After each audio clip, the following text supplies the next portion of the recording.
भाग 3 में हमने देखा कि कैसे शिव ने युद्ध और प्रतिशोध का मार्ग छोड़कर आत्म खोज के लिए हिमालय का रुख किया। उन्होंने कठोर तपस्या में प्रवेश किया, जिससे उनकी ऊर्जा पूरे ब्रह्मांड में महसूस की जाने लगी।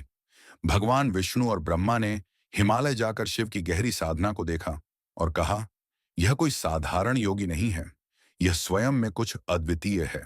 अब आगे भगवान विष्णु और ब्रह्मा स्वर्ग देवलोक लौट गए, जहां उन्होंने देवताओं को बताया कि शिव की साधना के कारण सृष्टि का संतुलन डगमगाने लगा है। इंद्र ने चिंता जताई, यदि शिव इसी अवस्था में रहे तो सृष्टि का संतुलन बिगड़ जाएगा, हमें कुछ करना होगा।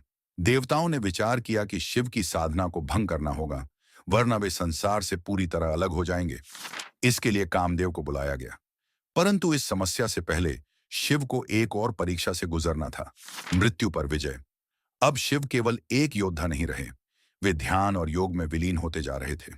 लेकिन शिव की साधना इतनी प्रबल हो गई थी कि पूरे ब्रह्मांड में ऊर्जा असंतुलित होने लगी।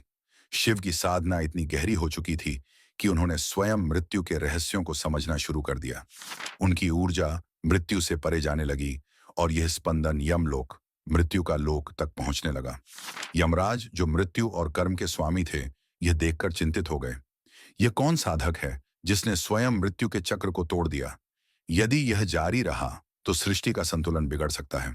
यमराज ने शिव की तपस्या भंग करने के लिए अपने दूतों को भेजा, लेकिन उनकी दिव्य ऊर्जा के सामने वे सभी जलकर राख हो गए। अब स्वयं यमराज शिव के समक्ष प्रकट हुए। यमराज कहते हैं, हे योगी, तुमने मृत्यु के नियमों को तोड़ दिया है, कोई भी इस नियम से ऊपर नहीं जा सकता। शिव शांत भाव से कहते हैं, मैं न तो जीवन हूं न मृत्यु, मैं नाशवान नहीं, मैं अनंत हूं। यमराज ने शिव पर अपनी ऊर्जा का प्रहार किया, लेकिन जैसे ही वह शक्ति शिव के पास पहुंची, वह स्वयं ही नष्ट हो गई। यह पहली बार था कि किसी ने मृत्यु को सीधे चुनौती दी थी। यमराज समझ गए कि यह कोई साधारण साधक नहीं, बल्कि स्वयं ब्रह्मांड की शक्ति का केंद्र है। उन्होंने सिर झुकाया और लौट गए। अब शिव ने मृत्यु पर विजय प्राप्त कर ली थी। यमराज से विजय के बाद शिव की साधना और भी गहरी हो गई। अब वे केवल तपस्वी या योद्धा नहीं थे, अब वे स्वयं को पूर्ण रूप से जागृत करने की अवस्था में थे। उनका शरीर स्थिर, लेकिन उनकी आत्मा पूरे ब्रह्मांड में फैल चुकी थी। उनकी चेतना ने समय, मृत्यु और जीवन के बंधनों को पार कर लिया। अब वे केवल एक साधक नहीं, सृष्टि की चेतना के केंद्र बन चुके थे। जब शिव ने इस उच्च अवस्था को प्राप्त किया तो स्वर्ग में हलचल मच गई। देवताओं ने कहा, यदि शिव इसी अवस्था में रहे तो सृष्टि का संतुलन बिगड़ जाएगा।